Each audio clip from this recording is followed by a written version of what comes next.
This is the FlipNerd.com Expert Real Estate Investing Show, the show for real estate investors, whether you're a veteran or brand new. I'm your host, Mike Hambright, and each week I bring you a new expert guest that will share their knowledge and lessons with you.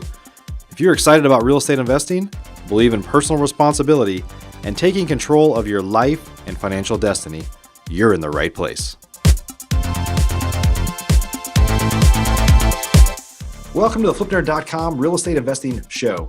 We're continuing the release of our top 10 shows for 2018. Now, every year we publish a list of our fan favorites and some of our internal favorites as well. Today's show is with my good friend Jason McDougall, whose real estate investing career has really taken off over the past year or year and a half. Specifically, we talk about taking your business from being a one-man or one-woman band to something that you can scale beyond your own personal capacity, which is what we all want. Jason has been going through some of those challenges. He's on a great path, and you're going to learn a lot from it. Let's go ahead and start that show. Hey, Jason, welcome to the show. Hey, thank you, sir. Appreciate you having me on. Yeah, it's good. Glad to have you on. So we'll have you introduce yourself in just a second here. But for those of you that are listening, this is my buddy Jason McDougall. We're going to be talking about really kind of his experience of starting as a real estate investor and running into a situation that a lot of people do is you end up working, you kind of get in this to work less and have more freedom. But in the effort of trying to grow something bigger, sometimes we end up working a lot harder than we want to, or maybe harder than we used to. And sometimes that's just a hump, right? You got to get over it and you got to put in your 10,000 hours or whatever it is. But eventually that's not your long-term goal, is to work as hard as you do. It's to kind of learn the craft and then be able to train people. So that's where Jason's at. And Jason's a great guy. We've known each other for a while now. We've become pretty good friends. In fact, we're JVing on a deal together right now. So I'm excited for those of you that are listening to meet Jason and be able to learn from his experience and some of the stuff that he's going through right now. So Jason, why don't you tell everybody a little bit about your background and how you got into real estate investing? Yeah, you bet. So I started dabbling in 2009. I was putting out bandit signs, and I got in trouble for doing that.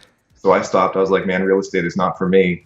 And then I got really frustrated with my job in 2015, and I was like, I've got to pick up this real estate thing and give this another shot. So I kind of went all in and took some massive action and made things happen. And then on a leap of faith, I quit my job after I did 3 wholesale deals and just kind of went from there.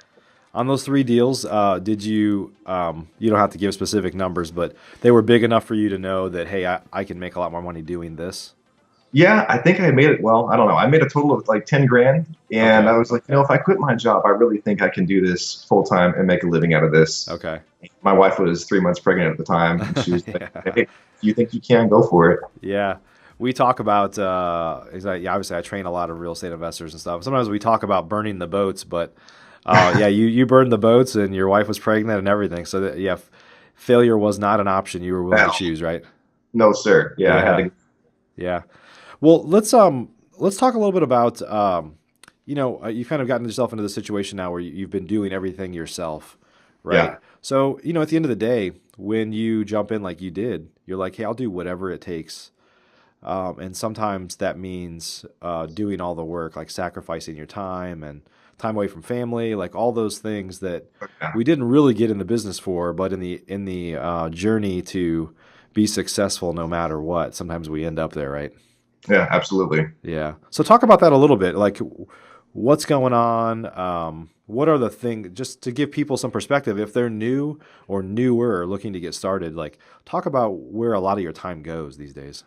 When I started this, I had no idea really what I was doing at all. And I had a lot of time starting out, didn't know what to really do with my time. And as I got busier, I was like, man, I can outsource some of this stuff, I guess. But I really didn't know how to do that. And I didn't know what I needed outsourced. I was just kind of focused on saving money because I didn't have a lot of that rolling in. Yeah. I really wish that I would have started implementing more of that stuff in the beginning as I started, but I didn't really know how to implement or what to implement or what to do at all. Yeah. Yeah, hindsight's 20/20, right? You look back now and you're like, why did I ever do that? Or why did I waste so much time doing that when that didn't even matter? It's always easy. I guess sometimes that's why it's good to have a mentor or people that you're surrounded with that can kind of teach you some of those lessons. So how long, can you give, I know you just shared a Facebook post about this, so I think it's an interesting topic. So how many hours a week are you working right now? And I know you're on the cusp of taking it to a whole nother level. And of course, I want to help you too. But just talk about kind of what kind of hours you're putting in, so people get some perspective. I'm probably working 90 to 100 hours a week right now in the Oh my God. business. On the I didn't business. think there were that many hours in a week. How many are? Yeah. Let me get my It's pretty calculator out much here. 5 in the morning until like 9 at night. I'm doing something related to the business and real estate. Yeah. And just to clarify too, you've had your license, so you've been doing some listing stuff a little bit. I know you're kind of, for the most part, focusing more on the investing side now. Right. But you're taking your calls, going on appointments, doing all your marketing, right? Yeah. Yeah. I mean, I'm a sales guy. I'm not a business owner type guy. This is all new to me, being an entrepreneur and learning how to run a business. So I can go get, deals and talk to sellers and talk on the phone, but running a business is a whole different ballgame that I have not been prepared for. So it's Yeah. learning. The good thing is the sales part of the business is really where the money's made. I mean, you got to keep the wheels on the bus too, right? Right. But yeah, you just have to kind of find. Ultimately, you got to find somebody else that can help with those pieces. So, if you could go back, like in to the beginning, I guess, what would you do differently now? I would have set up systems for sure. I use Podio now, which has been a tremendous help to me. But back then I had a paper and pen, little lead sheets, and every call that came in, I'd fill out this paper and pen, and I would do zero follow up because I wasn't organized enough to do that. Yeah, And stuff just kind of went crazy. And I really wish I would have implemented more follow up systems and more ways to track information better and what I was spending on marketing and what marketing I was doing. yeah.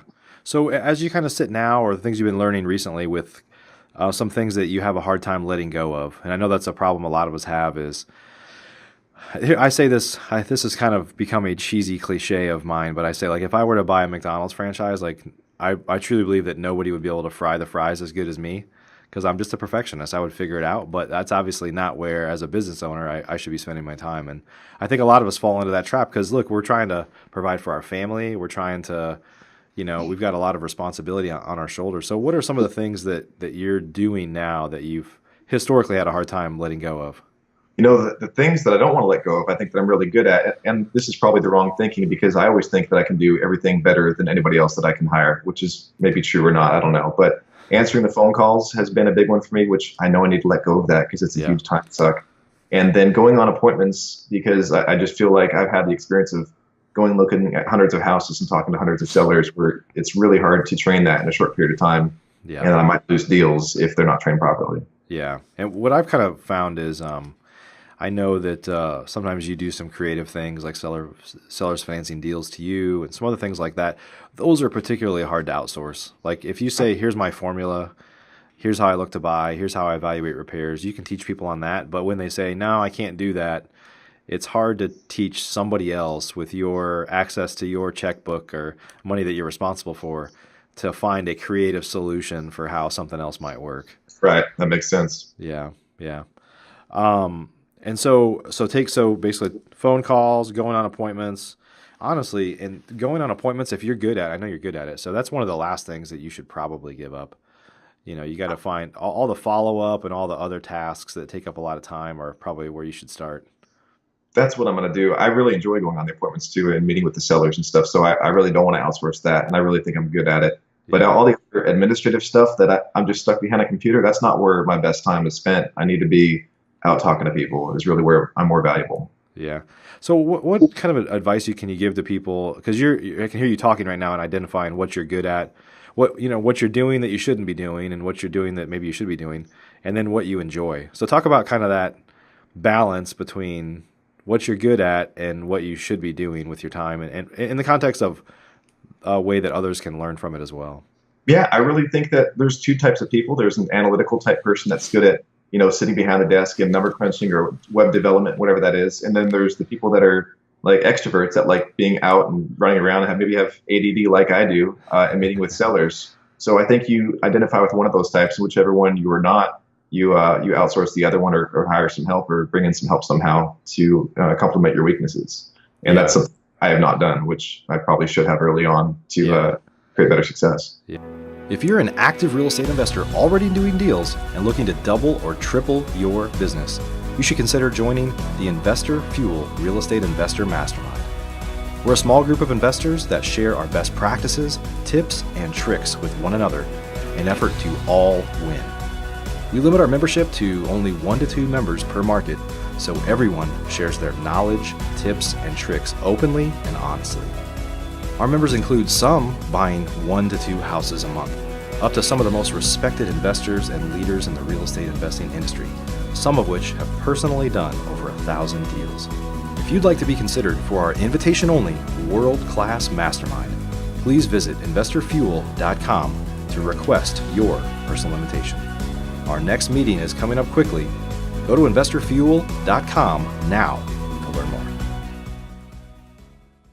Element, whatever that is. And then there's the people that are like extroverts that like being out and running around and maybe have ADD like I do and meeting with sellers. So I think you identify with one of those types, whichever one you are not, you outsource the other one or hire some help or bring in some help somehow to complement your weaknesses.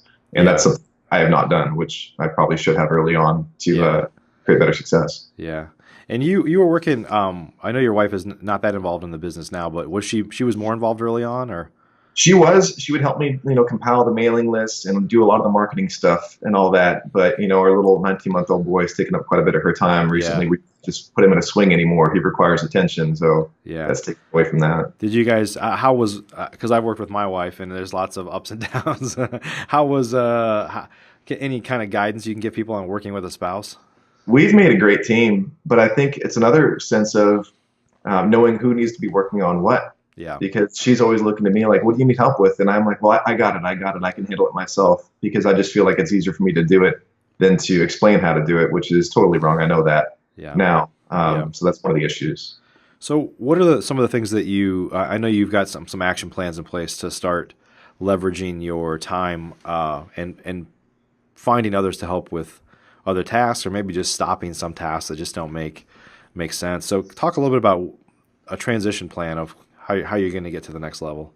I use Asana, which you recommended to me, which is like that task management software. Yeah. So I look through it daily. I'm like, what am I doing this little task right here? This is a waste of my time. I can either eliminate this or outsource this because it's a low, dollar value task, or maybe it is something I need to be doing and systemize. But like running comps, I don't need to be doing that. There's systems in place where I could hire somebody to do that. Making outbound phone calls, that's not my best use of time. I could hire somebody to do that much more effectively, consistently to what I can do. So there's tasks like that I need to outsource that could help grow my business at the same time that I'm not going to be great at, Right. Yeah, those are hard things to let go of too, because I assume since you like talking to sellers, you like negotiating, you like doing those things, that you believe the relationship starts as soon as they pick up the phone and call you, right? Absolutely. Yeah. It's hard though. It's hard to, because honestly, as you know, some of those calls are like, take me off your list. Why the hell did you send me this thing? I want to order a large pepperoni pizza, or like whatever it might be. There's a lot of crap calls too, right? They're not all like that seller that you're really going to click with, but you got to kind of weed through some of that junk to get there, right? And then there's the sellers that talk to you for 30 minutes about nothing. You're like, this is never going to be anything good, but they just waste your time because they're lonely or whatever. And that's a huge waste of time too. Yeah, at a minimum, I mean, the way that I've always had it for a long time is we have an office coordinator, an office manager that takes the calls and sets things up. But I know of some other folks that have a pretty good system in place where they're just a general screener. Like as soon as they know this is a real lead, well, let me transfer you to Jason. He's our acquisition specialist or whatever. And so they're kind of weeding out more of the junk, but there's a lot of different ways you can do it. But one way or another, you got to find a way to get some of your time back, right? For sure. I'm on the journey for that. Yeah. So there's always this discussion about high value. It's kind of implied in what we've been talking about. High value activities, like your time is best spent negotiating and negotiating deals and signing contracts, right? Right. Or selling houses ultimately. Can you kind of walk people through what are some of the low pay grade tasks and some of the high value tasks that, and just inherently, not just in your business, but for all investors, as to how they should think about it? If they kind of had a piece of paper with 2 columns, let's kind of go through what some of those would be. I think anything that you can pay somebody $5 or $6 an hour on one of these Upwork or something like that systems to outsource, it's totally worth it. Like your QuickBooks, I outsourced that because I'm terrible at it, and I never got it done because I hated it. Yeah. So I outsourced that.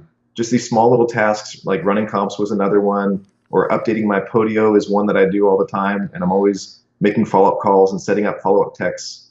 We use Sly Broadcast, so setting up different campaigns and different mailing stuff. That's all stuff that's easily trainable that can be outsourced to somebody. And that way it gets done consistently as well. And your time is freed up to do something of higher value, like going on appointments, or taking phone calls, if that's one of the things. Yeah. So just identifying those things. And what's the talk about the process for, because you've got experience now, so you've identified some of them here. But for people that are new, that inherently are going to be doing a lot more early on than they maybe will down the road, how should they be thinking about it? I've heard people say that they get at the end of the day and they kind of look back and say, where did I spend my time today? Or what do you think? Yeah, I think it just matters on how you keep track of what you're doing. So like I said, I use Asana, so I can go back through the day and everything goes in there. No matter if it's personal or business, everything goes in there. So I can go back through the day and see what I completed. And like, really, why did I do that when I didn't get this big thing done that I was supposed to be doing that was a better use of my time? Just because, well, maybe some of the small stuff was easier, and I'm like, I get to check the box when I get it, done, and that feels good. But probably not the best use of my time. So using some sort of tool where you can track and see where your time is spent is probably important. And then going back and reflecting on how you could have maybe improved that and done it better by outsourcing it or getting rid of the task completely. Yeah. And you've got to be honest with yourself too, right? Sometimes we think, I think this isn't just a real estate investing, this is probably like a human thing, or certainly a small business owner thing, or even probably even large business. We tend to start to equate I'm active with I'm productive. Like I'm busy doing stuff, but if you look at it, it's like, well, you were doing stuff that ultimately wasn't going to bring you any additional revenue, right? But sometimes we get busy. Well, I had to go to lunch with this guy, and then he wanted to get a beer, and next thing you know, you lost a afternoon. Yeah, the lunches will do it. Yeah, I mean, I have a hard time saying no to people, but recently I've had to say no to lunches and stuff like that. But I think just focusing on the stuff that's going to grow your business and grow your income is really what you need to be doing, not working on your logo design or working on your website. That's all stuff that should be outsourced. That's not a best use of your time. Yeah. Let's talk about Asana a little bit in terms of, because for those that aren't listening right now, we both use a tool called Asana. It's like a task management tool. For the most part, you can get pretty much most of what you need with a free account. But it's one is a task list of things that you have to do. What I've tended to use it for more than anything is managing my team, because there's projects that we do, like if we're going to assign a property or we're going to rehab a property, or we need to have we have these templates, right? So a template could be a project. A project could be a house, like we got a house under contract and we're going to assign it. And these are the things we do. We put a lockbox on the door. I sign the contract. We send it to the title company. There's a whole list of things we do. But then we have all these projects that are just like my general office one, like pay the rent, make sure we have a cleaning service that comes in here, because we stopped doing that ourselves a few years ago. But we have a cleaning service, in fact, they just left here, that comes in, make sure they come in. And so my office manager has all these things that she has to do, and a lot of them are recurring tasks, like every month do this, every week do this on Wednesday, or whatever it is. But I want to talk about it in the context of a tool to start to take yourself out of the picture, because it's a tool like that helps you effectively create a cookbook, right? This is how you do things in my business, to where if somebody comes in, you can teach them, go into Asana, and there's a checklist of exactly what to do. You might even have a video inside of there of like how to do it, right? And it's a recurring task that they can do over and over again. Right. Every 7 days or whatever it is. Yeah, that's been helpful to me to use that. I haven't implemented, of course, like you do with a team or anything like that, but one day I will. But it's a powerful tool to track your projects and track your progress on projects and stuff like that, for sure. Yeah, you should. And I was just talking to somebody else earlier this afternoon about creating effectively how to do things in your business. Just getting really good at like screen capture stuff. Like I find myself doing this right now. Right now I'm going to do it, but I'm also just going to record it and show somebody how I do it. So the next time I can just show somebody to watch this video and then they can do it. Right. Yeah. I mean, finding the time to do that for me is kind of difficult. So I have to force myself to, just put some things off and do that, because I know it's important, because it does take time to do that. Yeah.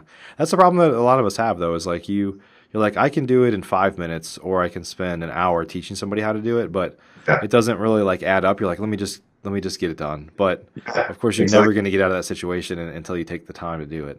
And I think that's where I've been, where I'm like, it's just so much easier for me to just do it instead of training somebody else and hiring somebody. And when they mess up, just correcting them and teaching them again. But I know that's never going to help me grow out of the position I'm in right now. And I'll never time back. Yeah, yeah. How about exit strategies? We haven't talked much about that yet. So, are there, obviously rehabbing takes up a lot of time. I know you're primarily wholesaling and keeping some stuff as rentals now, but any kind of lessons learned there along the way of how to specialize or uh, why you don't want to rehab maybe because it takes up too much time? I mean, what are your lessons learned there? I think rehabbing can be great if you have the right contractor that you can work with, that you trust, that can get things done and kind of keep you in the loop, but you don't have to go there all the time to look at it. Right. I love wholesaling just because the time involved is a whole lot less than the rehab. Even though the money's less, I'll take that over the time spent with the rehab. Yeah. But I'm also focusing on building streams of passive income through rentals or through owner finance because that's freedom as well. And that's really ultimately what I'm after is getting my time back. Yeah. Yeah, that is, maybe you can talk about that a little bit. So it's easy to wholesale, but then the money's over, right? And so I think you start to realize, like, what else can I do that will help pay me for a lifetime or for a long time? What are Right. some of your early lessons there? Wholesaling's a job, so I've been doing that, and again, working 90 to 100 hours a week for the past several months is wearing on me. So recently, I've been on this journey to create passive income because I know that if I do that, it will free up my time to do some more bigger and better things other than just chasing the next deal. And maybe a month goes by where it's not a great month, and that's kind of stressful. So creating passive income from the owner finance is really my main focus in 2018. Okay. Okay. So talk a little bit about from the lessons you've learned. Maybe pretend like you're not talking to me. You're talking to somebody else that's listening right now that is getting started or they're trying to get started, but they can't get out of their own way. Just some of the lessons you've learned that you would give to people, share with people. I know we talked a lot about it already today, but specific lessons that you've learned that they should consider as they're trying to grow. I'll talk about it in context of a house because building a business is kind of like building a house. You've got to start with the foundation and then kind of go up from there. And I think that when you're starting out, don't be afraid to create those tasks and systemize everything that you can starting out versus where I'm at today, where I don't really know where I should start or what I should be systemizing. I wish I would have just started that from the get-go. Like, oh, here's a task that comes up every week. I should outsource this and then just move on to doing something else. So I think creating processes and systems and using the technology that's out there early on would have changed the game for me big time. Yeah, yeah, that's awesome. Great news, great information. So Jason, any kind of insightful books or influential, people or people that you've kind of been around or kind of follow that you think will help you take your business to the next level, and maybe even that you think might help some other people that are listening right now? Yeah, well, I mean, honestly, you've been a great help to me, and having our friendship and bouncing ideas off you has been really helpful to me. So I'm grateful for that. I've Thank also you. read the book Traction, which has been really Yeah, good for me yeah, to open my eyes up to, because again, that's more of the analytical side and the behind the scenes business side that I'm not good at. I'm good at sales. So seeing that perspective and learning from that has been really helpful to me to implement stuff that yeah. will help me recognize my KPIs and things that will push my business forward. Yeah, that's awesome. I think I told you before we started recording, we're about to go through a EOS implementation next week. So I know That's that sounds awesome. like I'm about to have a medical procedure done, but but it's a powerful thing. We've talked about that a fair number of times on the show here. I'll add a link down below for the book Traction. But it's a snoozer. It's not if you're a business owner and you're into like taking your business to another level, it could get exciting when you read some of it, but it's more like a textbook than if you're not used to reading. If you like fiction, you won't. This one will be tough for you to stay awake through, Yeah, but it's I a did the powerful audio book though. version, and it was difficult because I was driving and doing the audiobook, and I would just find myself like daydreaming about other stuff because I was like not focused at all on that. It's Yeah, very into the details, so I recommend getting the physical book and reading it and not listening to it. yeah, for sure, for sure. Some of the people on my team, when you go through an EOS implementation, your team, one of the first things they said is get a book for your whole team and make everybody read it. Well, they're like, I started reading it last night and I fell asleep, so then I got the audio version, and I was like, it's such a kind of a textbooky type thing that you really need to read it, like you said. I mean, there's charts and graphs, there's information in there that kind of visually shows you how to do things. I think it's pretty hard to just hear that and Yeah, kind of get makes it as sense. much. So yeah, awesome. Well, Jason, if folks want to learn more about you, I know you're a mover and a shaker on social media now. You've got all sorts of stuff going on. Where should they go to learn more about you? I started a Facebook group called Passive Income Through Real Estate, so there's a lot of good stuff going on there with my journey through passive income that I'm on right now. And then you can just follow me on Facebook, add me as a friend on there. Or our website, if you want to sign up for our wholesale emails, is wholesalehousesdfw.com. Awesome. I'm trying to write this down here before I can't write as fast as you can talk. Sorry. Awesome. Jason, hey, thanks for spending time with us today. Good to see you. Yeah, thanks for having me on. I appreciate it, Mike. All right, everybody. Hey, this is episode number 400 with Jason McDougall. A lot of great little nuggets in here. Stuff about how to take your business to the next level. If you're looking to get started, or if you're have started but you're kind of getting in your own way, hopefully there's some lessons that you learned here to help you go to the next level. So everybody, again, exciting episode number 400. It's a big milestone for us. We're going to keep them coming your way. So Jason, thanks again for being with us today. Thank you, sir. I appreciate it. Everybody have a great day. Bye-bye. See ya. If you're an active real estate investor already doing deals and looking to double or triple your business, you should consider joining the Investor Fuel Real Estate Investor Mastermind. We're a small group of investors that share our best practices, tips, and tricks with one another in an effort to all win. Real estate investing can be a lonely business for successful real estate investors, but it doesn't have to be. Investor Fuel members meet 4 times a year, but we talk to each other 365 days a year, and we focus on improving the profitability of our businesses, improving the quality of our lives. That's why we do this, right? And making an impact on those around us so we can truly leave a legacy. We limit our membership to only 1 to 2 members per market, so everyone shares their knowledge, tips, and tricks openly and honestly. Our members include some buying 1 to 2 houses a month, up to some of the most respected investors and leaders in the real estate investing industry, some of which have personally done over 1,000 deals. If you'd like to be considered for our invitation-only world-class mastermind, please visit investorfuel.com to request your personal invitation. Our next meeting is coming up quickly. Go to investorfuel.com now to learn more. Thanks for joining us for this episode of the FlipNerd.com Investing Show. If you're not yet a member of FlipNerd, you're missing out.